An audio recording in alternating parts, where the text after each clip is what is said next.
सुस्वागतम सुस्वागतम सुस्वागतम। आज की वीडियो पार्ट के अंतर्गत हम छत्रपति शिवाजी महाराज का आदिलशाही से संबंध इसके बारे में जानकारी प्राप्त करने वाले हैं।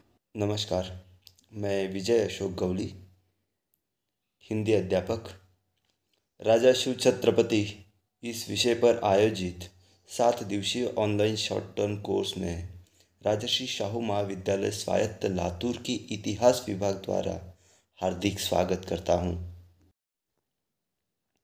आज के वीडियो पाठ के अंतर्गत राजा शिव छत्रपति शिवाजी महाराज के आदिलशाही से संबंध कैसे थे, इसकी जानकारी हम प्राप्त करने वाले हैं। मित्रों, छत्रपति शिवाजी महाराज ने ईस्वी सन 1644 में मावड़, नेर और खोरे इन प्रदेशों पर विजय प्राप्त की।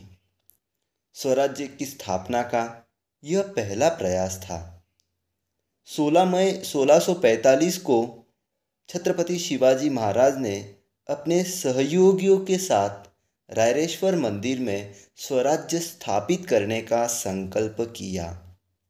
1645 में ही उन्होंने रोहिडेश्वर दुर्ग को जीत लिया। 1646 में छत्रपति शिवाजी महाराज ने तोरना किले पर विजय प्राप्त की। तोरना पर मिली संपत्ति से मुरबाड़ की ऊंची पहाड़ी पर राजगढ़ बनाया। राजगढ़ की रक्षा के लिए उन्होंने 3 छोटे रक्षात्मक किले बनाए, जिनमें सुवेल, संजीवनी और पद्मिनी आदि किलों का समावेश किया जाता है। छत्रपति शिवाजी महाराज ने सन 1646 में मुरुम्बगढ़ और सन 1647 में पुरंदर कोंडाना पर भी विजय प्राप्त की। हमें यह बात ध्यान में रखनी होगी कि स्वराज्य की स्थापना शिवाजी महाराज ने की, वो भी आदिल शाह का प्रदेश जीतकर। यह सारे किले जो छत्रपति शिवाजी महाराज ने जीते थे, वे सारे आदिल शाह के किले थे। इसलिए आदिल शाह उनसे नाराज हो गए। गुस्से में आकर आदिल शाह ने शाहजी राजे को कैद करने का आदेश जारी कर दिया। उस समय शाहजी राजे आदिल शाह की ओर से जिंजी अभियान पर चले गए थे। बाजी घोरपड़े ने उन्हें कैद कर लिया और अफजल खान उन्हें बीजापुर तक लेकर गया। आदिल शाह ने 1648 में एक और शाहजी राजे को पकड़ने का आदेश दिया और दूसरी ओर उसने अपने सरदार फतेह खान को शिवाजी महाराज के खिलाफ सेना के साथ भेजा। यह लड़ाई शिरवर में हुई, पर शिरवर के इस युद्ध में फतेह खान की हार हुई। यह छत्रपति शिवाजी महाराज द्वारा लड़ी गई प्रथम लड़ाई थी। इस युद्ध में शिवाजी महाराज के साथ ही बाजी पासलकर भी मारे गए। इस लड़ाई के बाद छत्रपति शिवाजी महाराज ने मुगल बादशाह शाहजहाँ पर प्रभाव डालकर अपने पिताजी शाहजी राजे को 1649 में कैद से मुक्त करवा लिया। छत्रपति शिवाजी महाराज द्वारा बादशाह शाहजहाँ को इसलिए मदद मांगी गई क्योंकि मुगल सत्ता उस समय के भारत की सबसे बड़ी केंद्रीय सत्ता थी। इस केंद्रीय सत्ता के जरिए आदिल शाह पर दबाव डालने की कोशिश छत्रपति शिवाजी महाराज ने की थी।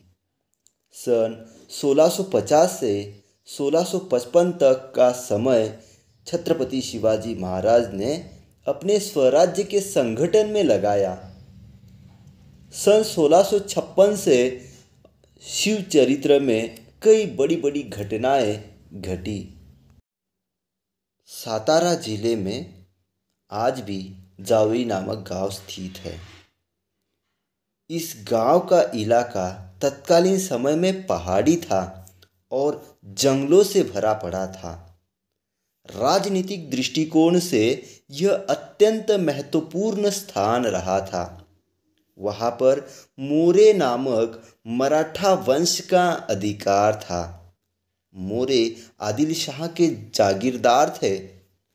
उन्हें अपनी ओर लाने का शांतिपूर्वक प्रयास छत्रपति शिवाजी महाराज ने बहुत दिनों तक किया, लेकिन वे असफल रहे। अतः उन्होंने 1656 में जावरी पर आक्रमण करके वहाँ के शासक चंद्रराव यशवंतराव मौर्य को मारकर उस प्रदेश पर अपना अधिकार स्थापित कर लिया। इसी इलाके में छत्रपति शिवाजी महाराज ने प्रतापगढ़ नामक दुर्ग बनाया।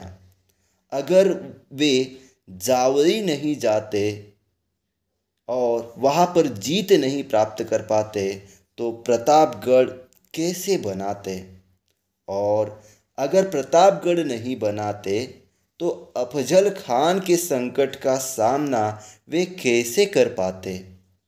इससे हम यह समझ सकते हैं कि जावरी की जीत स्वराज्य की दृष्टि से बहुत ही महत्वपूर्ण घटना थी। जावरी की जीत के साथ छत्रपति शिवाजी महाराज की जागीरी एक राज्य में तब्दील हो गई। राजा छत्रपति शिवाजी महाराज की बढ़ती हुई शक्ति को देखकर आदिल शाह की भी चिंता बढ़ने लगी और उन्होंने अफजल खान नामक अपने सरदार को शिवाजी महाराज का दमन करने की जिम्मेदारी सौंपी। अफजल खान आदिल शाह का एक पराक्रमी सरदार था। उसे महाराष्ट्र में लड़ने का अनुभव था। 1649 से 1655 तक वे वाई के सूबेदार थे। भोसले परिवार से उसके अच्छे संबंध नहीं थे। छत्रपति शिवाजी महाराज के पिता शहाजी राजे का पराक्रम, उनको हिंदू नायकों में प्राप्त ऊंचा स्थान, यह सब अफजल खान से देखा नहीं जाता था और यह बात आदिल शाह अच्छी तरह से जानते थे। इसीलिए उन्होंने जानबूझकर छत्रपति शिवाजी राजे को मारने की जिम्मेदारी अफजल खान के ऊपर सौंपी थी।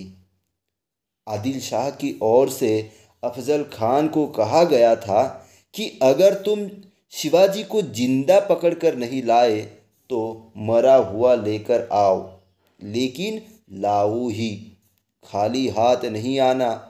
अफजल खान भी खुद पर बहुत ही भरोसा करता था।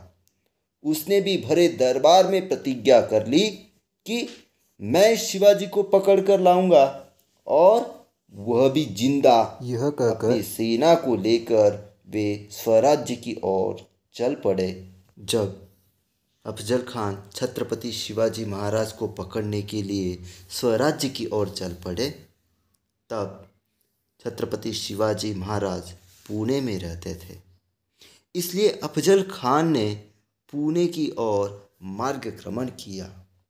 जब छत्रपति शिवाजी महाराज को अफजल खान के आक्रमण करने के लिए आने की खबर सुनी तो वे सजग हो गए, क्योंकि छत्रपति शिवाजी महाराज अफजल खान की ताकत को जानते थे, उनके आत्मविश्वास और उनके पराक्रम को भी भली भांति जानते थे।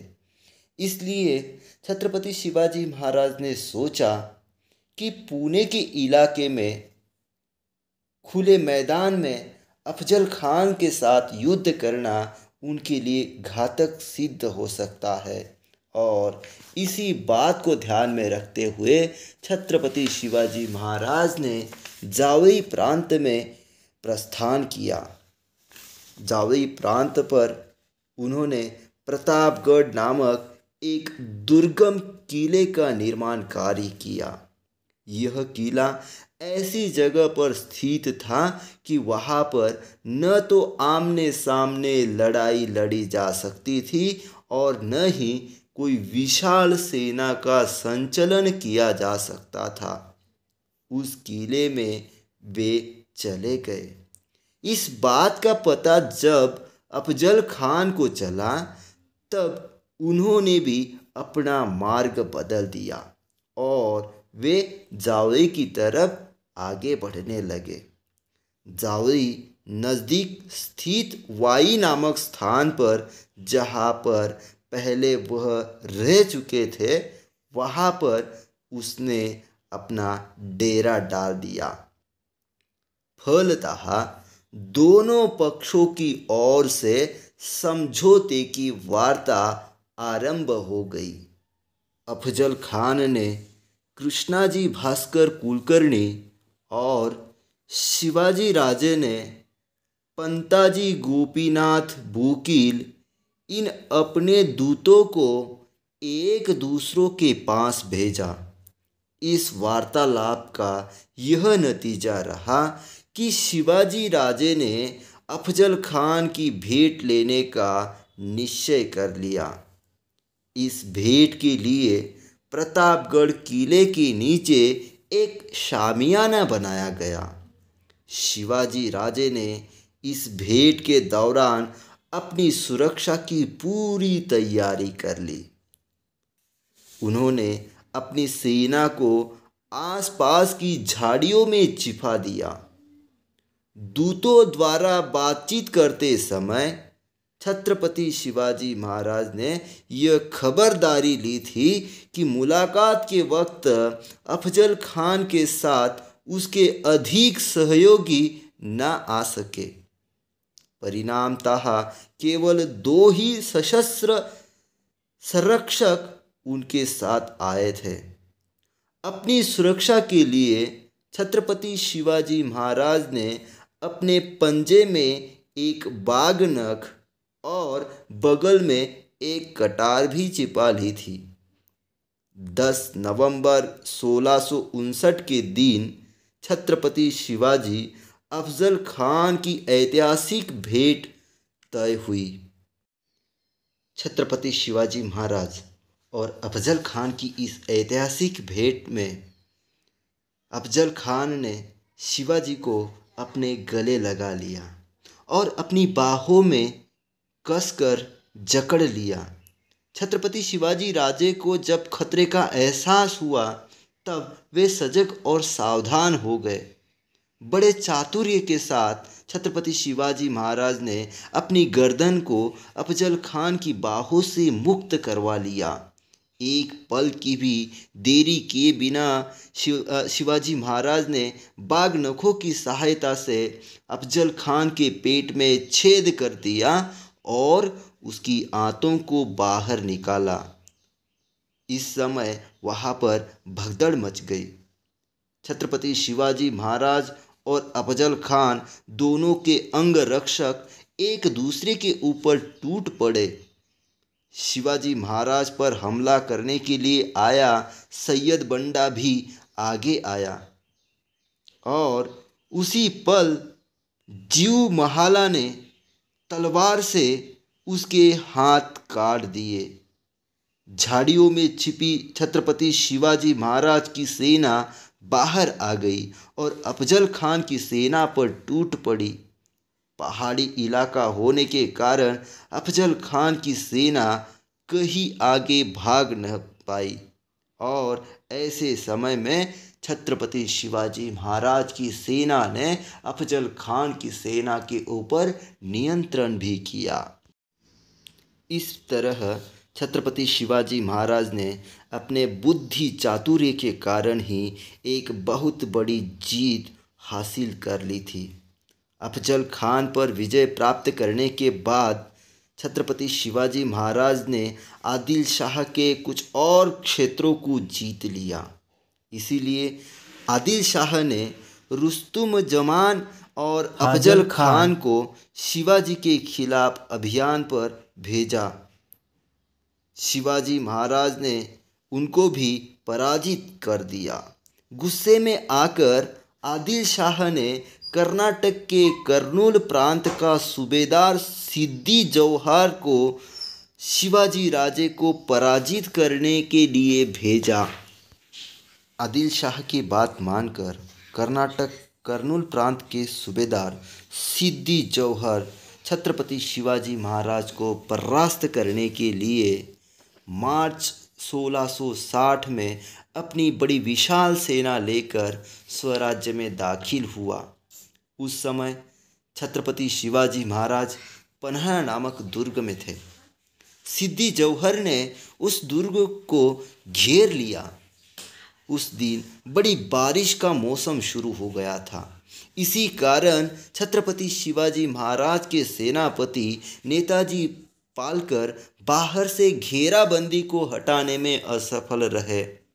उसी समय मुगल सरदार शाहिस्ते खान ने भी 77,000 की विशाल सेना को लेकर स्वराज्य में प्रवेश किया। ऐसे में पन्हाना दुर्ग में फंसे रहना छत्रपति शिवाजी महाराज के लिए खतरनाक था। सिद्दी जौहर को अनजान रखकर पन्हाना दुर्ग से निकलने में वे सफल रहे। पन्हाना दुर्ग से निकलकर छत्रपति शिवाजी महाराज विशालगढ़ की ओर गए। सिद्दी जौहर की सेना ने उनका काफ़ी पीछा किया। छत्रपति शिवाजी महाराज के साथी बाजी प्रभु देशपांडे ने गजापुर के दर्रे में सिद्दी और उनकी सेना को रोककर छत्रपति शिवाजी महाराज के प्राणों की रक्षा की। बाजी प्रभु देशपांडे उस समय वीर गति को प्राप्त हो गए। मित्रों, विशालगढ़ पर पहुंचकर जब छत्रपति शिवाजी महाराज को बाजी प्रभु के वीर गति प्राप्त होने के समाचार मिले तब वे बड़े दुखी हुए, क्योंकि बाजी प्रभु जैसा प्रसिद्ध देशभक्त था, इसलिए स्वराज्य आगे बढ़ सका। बाजी प्रभु की स्वामी निष्ठा के कारण ही स्वराज्य आगे बढ़ सका। उनकी स्वामी निष्ठा के कारण घोड़खिंड पावन हो गई और पावन खिंड इसी नाम से इतिहास में वह अमर हो गए। ऐसे धन्य वीर बाजी प्रभु रहे थे। इस तरह से छत्रपति शिवाजी महाराज को पराजित करने के लिए आदिल शाह ने जितने भी प्रयास किए, उन सभी प्रयासों के अंतर्गत वे सफल रहे। आखिर में आदिल शाह ने छत्रपति शिवाजी से संधि की और अपने वे सारे प्रदेश शिवाजी के अधिकार में छोड़ दिए जिन पर शिवाजी ने विजय की प्राप्ति की थी। इस प्रकार से हमने इस वीडियो पाठ के अंतर्गत राजा शिव छत्रपति शिवाजी महाराज के आदिल शाही के साथ कैसे संबंध थे, इसकी जानकारी प्राप्त की है। शिव चरित्र के अंतर्गत शिवाजी महाराज ने आगे और कौन कौन से पराक्रम किए, इसके बारे में जानकारी प्राप्त करने के लिए मैं आपके सम्मुख जल्द ही नया वीडियो पार्ट लेकर आऊँगा। तब तक आप इस चैनल को सब्सक्राइब कीजिए। आपको अगर अच्छा लगा है तो लाइक कीजिए, दूसरों के साथ शेयर कीजिए। यहाँ पर मैं रुकता हूँ। धन्यवाद।